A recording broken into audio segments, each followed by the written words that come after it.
Educação à distância, mudando realidades.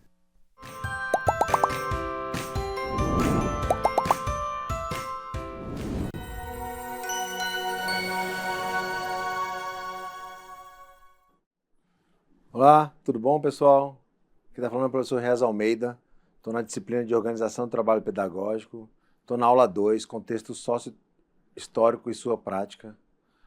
Eu tenho 1,80 m, sou do sexo masculino, tenho 86 quilos. Estou com um terno cinza, uma blusa azul, uma calça cinza. Ao fundo tem uma parede branca com alguns pontos cinza. Vamos lá então? Aula número 2. Como eu falei para vocês, a gente vai focar na parte social e histórica para compreender cada vez mais como que é a organização do trabalho pedagógico atual. Eu vejo que a gente não consegue avançar hoje se a gente não souber de onde surgiu uma didática, onde surgiu uma organização do trabalho pedagógico, se a gente não entende todo o histórico, por que hoje é dessa forma, ok? E cada vez mais a gente vai aprendendo e aperfeiçoando essa organização pedagógica. Vamos lá então? Pessoal, Comênios, tá? Então, no século XVII, Comênios, ele veio, né, trazer vários aspectos ligados aí a Deus, né? Ou seja, o ensinamento, né, ele vinha das igrejas, né? Então a igreja trazia, né, o ensinamento para os seus alunos, para mostrar o aprendizado ligado ao cristianismo, ao cristão, né? Então o Comênios, ele indicava que a expressão, a posição na reforma da produção era da escola moderna, ou seja, a escola moderna, ela trazia esses aspectos de Deus, só que Comênios ele foi um pouco além disso. A gente diz que ele foi um autor além do seu tempo. Por quê? Né? Ele concedeu uma proposta da escola moderna daquela época, pessoal. Eu queria trazer, muita gente acha que quando a gente fala de Comênios, que isso é lá do século XVI, século XVII, a gente fala da concepção de uma proposta moderna para aquela época, né? Que é claro que hoje em dia ela ainda é moderna, mas ela já mudou bastante, né? Então o Comênios trouxe, além de, né, esse aspecto aí de trazer do conhecimento através, né, da igreja, ele trouxe os elementos da parte também prática do dia a dia social das pessoas que conviviam na época, né? Ou seja, a superação do ensino artesanal para as manufaturas. Ou seja, começou um pouco que a gente vai ver aqui a parte da teoria e da prática para trazer a didática do ensino para o quê? O ambiente do trabalho, né? Olha lá. E o ensino artesanal para a manufatura, ou seja, se aprendia para trabalhar, ok? Comênios também criou a organização do trabalho didático vigente até hoje, como eu falei. Além de ter concepções da escola moderna, ele ainda até hoje, a gente vai ver que tem a vivência de Comênios em vários aspectos da didática de hoje, ok? Então vamos imaginar essa cena, pessoal. Alguns atores estão vestidos com um traje típico de determinada época. De repente, sem barulho algum, muda-se o cenário e desenrola um novo enredo, com outro pano de fundo. Surge então um cenário pós-moderno e colorido, ocultando o anterior clássico, severo e sombrio. O que fazer? Pessoal, isso é a história de profissão do professor. Ou seja, a gente nada mais do que adaptou o que eu vou ler de novo, fazendo a prática, para vocês entenderem o que a gente está falando. Olha só. Alguns atores estão vestidos com trajes típicos de determinada época. Então, vamos imaginar nós, professores, vestidos, né, com os trajes daquela época, ok? De repente, muda-se o cenário, desenrola um novo enredo, ou seja, a vida mudou, né? E a gente continua o quê? O pano de fundo surge um cenário pós-moderno e colorido, ou seja, a gente com as mesmas roupas, no fundo tem um outro mundo, né? Então, ocultando o anterior clássico, severo e sombrio. É o que acontece hoje, pessoal. O que fazer? Então, a gente se depara cada vez mais com várias didáticas, né? Várias tecnologias, né? Vários ambientes propícios de ensino e aprendizagem, e a gente tem que fazer. O que fazer, né? Essa é a pergunta problemática que eu queria passar para vocês, ok? Então, continuando, a cena como se nada tivesse acontecido, enfrentar o desafio de um novo cenário, parar, finalizar o espetáculo, lutar com vistas a criar uma nova história. Então é isso que eu queria convidar vocês, pessoal. Vamos pegar essa parte histórica dessa aula e tentar vivenciar uma nova história. Tentar criar uma nova história para você fazer uma sua didática própria, né? A sua organização do trabalho pedagógico própria, ok? Essa que é a ideia. Então, ó, vamos partir do que nada tivesse sido acontecido? Não, vamos ver a parte histórica e tentar criar um novo cenário, tá? Não vamos parar nunca. Vamos lutar e tentar buscar uma nova história, ok? Profissão professor, lembra? Ontem era assim, pessoal, olha as imagens aqui, né?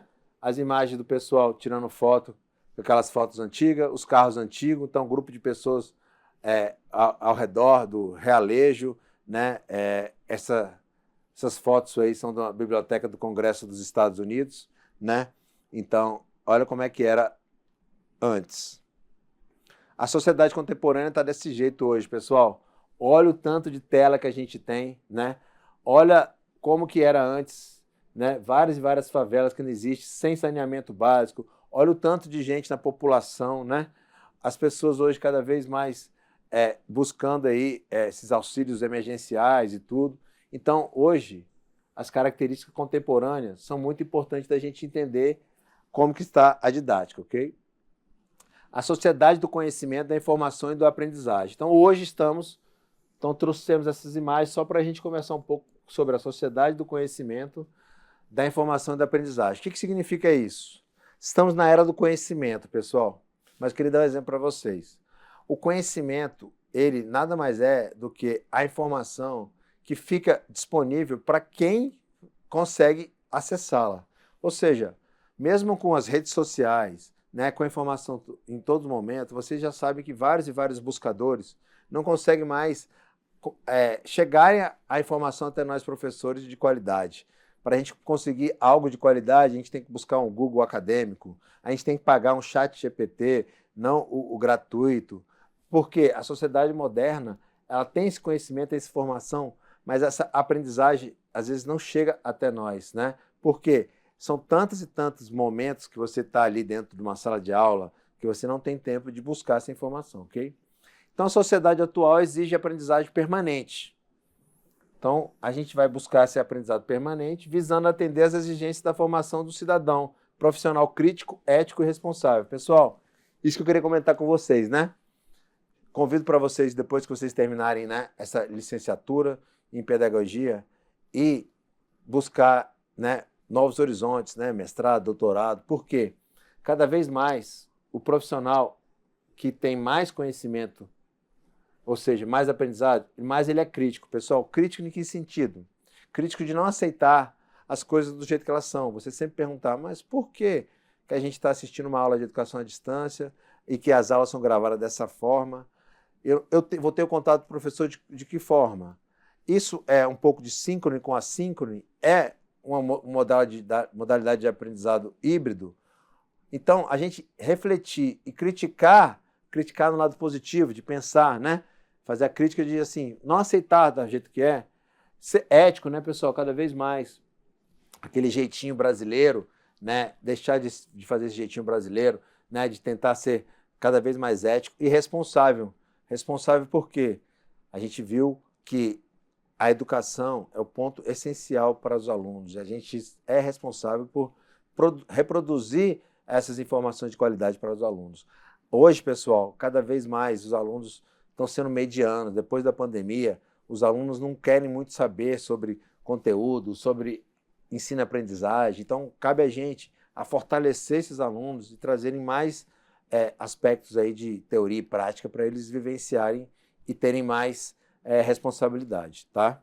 Qual é o foco hoje, pessoal? Desafios pelos avanços da ciência, da transformação econômica e social e das inovações tecnológicas. Então, apesar da gente dar disciplinas diferentes, a gente tem que estar sempre voltado com os aspectos sociais, econômicos. Então, aquilo que a gente estava falando aqui, né? Não adianta a gente estar com o foco, né, do aprendizagem sem estar com o foco social, né? Lembra aqui atrás, ó, que a gente mostrou? Olha só, aqui, ó. Hoje em dia, a gente tem que organizar o trabalho didático vigente até hoje, a proposta da escola moderna, ou seja, a gente pensar nos aspectos, né, de como que essa parte histórica afeta hoje essa parte social, econômica. Ó. Não dá para a gente fugir disso, ok? Então, queria finalizar essa aula dizendo a importância da organização do trabalho, da parte sócio-histórica. Então, a didática, né? O Comênios que a gente trouxe aqui, ele trouxe um aspecto de você analisar a sociedade, não só como era naquela época de o ensinamento, né, através do catolicismo, né?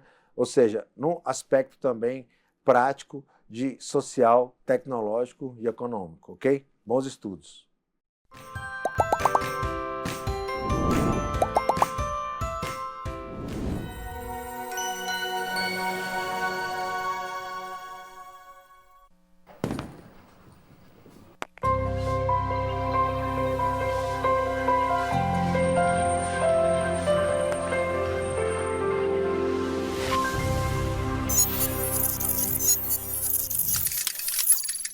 Educação à distância, mudando realidades.